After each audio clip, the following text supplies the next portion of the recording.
they had three major policies that were going to be followed. First, Lucifer says, we have to make sure that people, humans, get to believe that Satan and his angels do not really exist. You know, Roger, that's interesting because a recent research study report that I read indicated that in a national survey, I believe it's over 75% of people do not really believe in a real tangible devil. But there is one. Oh, yeah. Oh, the next thing, the three parts policy that they had adopted there, the second one was to find a way of being able to get total control of people's minds. And that would be done by taking hypnotism out of the realm of the occult and introduce it as a new science for the benefit of mankind.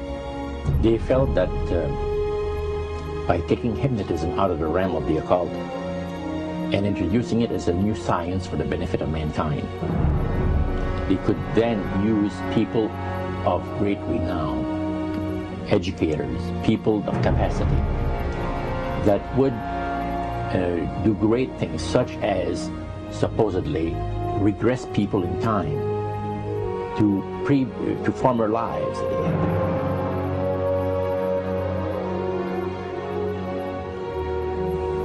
And of course, after the session is over, the person would not know a thing about ancient history. And the person she or he has talked about performing, certain deeds, let's say, 3,000 or 4,000 years ago.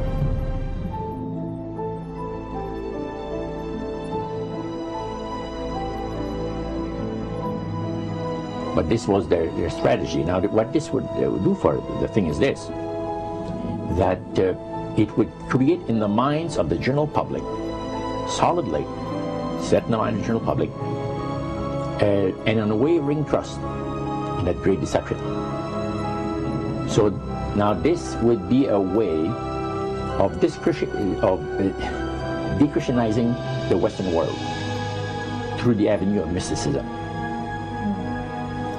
The three things were, number one, that they did not want Satan did not want the human family to think that he or his angels existed. Right. The second point that you made had to do with taking control of people's minds. That's right. The third point was what? Was to destroy the Bible without burning it. Okay.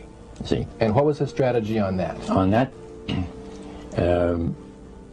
it was very interesting. Because after the Great General Council,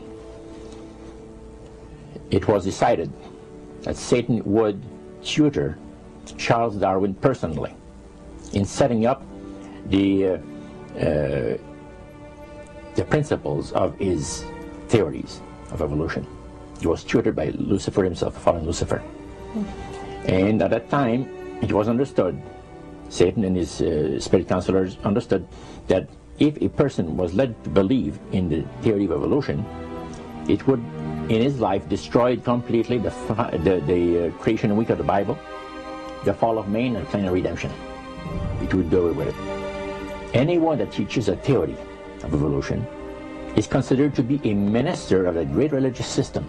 And he said that every teacher of that theory is recognized by the spirits as a person of great value and receives a very special unction from Satan himself, giving great power to induce spiritual blindness, to convince and convert. Three capacities.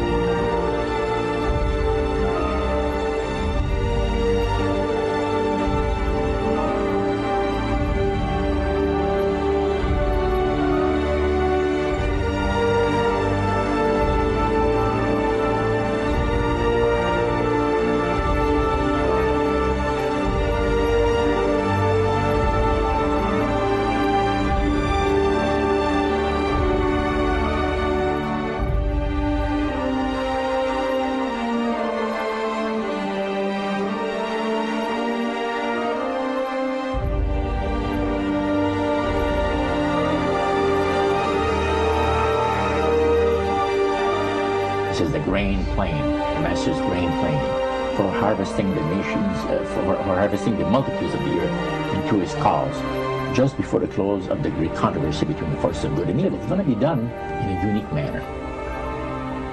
This grand plan is going to take people are going to eat the stuff, because it says spirits, demon spirits, will declare themselves to be inhabitants of far distant planets in the galaxies that are coming to warn the inhabitants of planet Earth of the impending destruction of the planet, unless something seriously proper is done to avoid it.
Metaphor. If you think about Aladdin and his lamp, you've probably heard of that one. The genie always says one thing. Your wish is my command. You know, the universe is this great genie, and your conscious mind is Aladdin. It formulates the intention of what you choose for your life.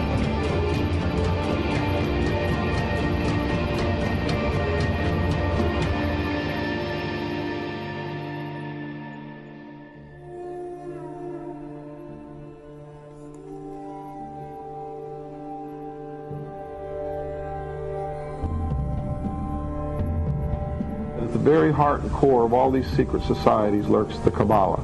It is a method of encoding information through a system of mathematics and numbers. These people that belong to the secret societies never dared to write down in any language what they knew, what it was that they were guarding, because then someone could steal it and then the secret would be out. So they took this knowledge and they made it occult through a system of encoding, encryption, one of which is mathematics, numbers. Another is architecture. Everybody wonder, why do they have a fraternal organization called the Freemasons? Aren't those the guys that build walls? You bet they do. But every wall they build contains the secrets that have been kept and maintained throughout the ages, and it's encoded in the architecture and in the measurements of the buildings and in the mathematical formulas used to derive the geometry, the shape, the length and breadth and height of rooms. It's all encoded there.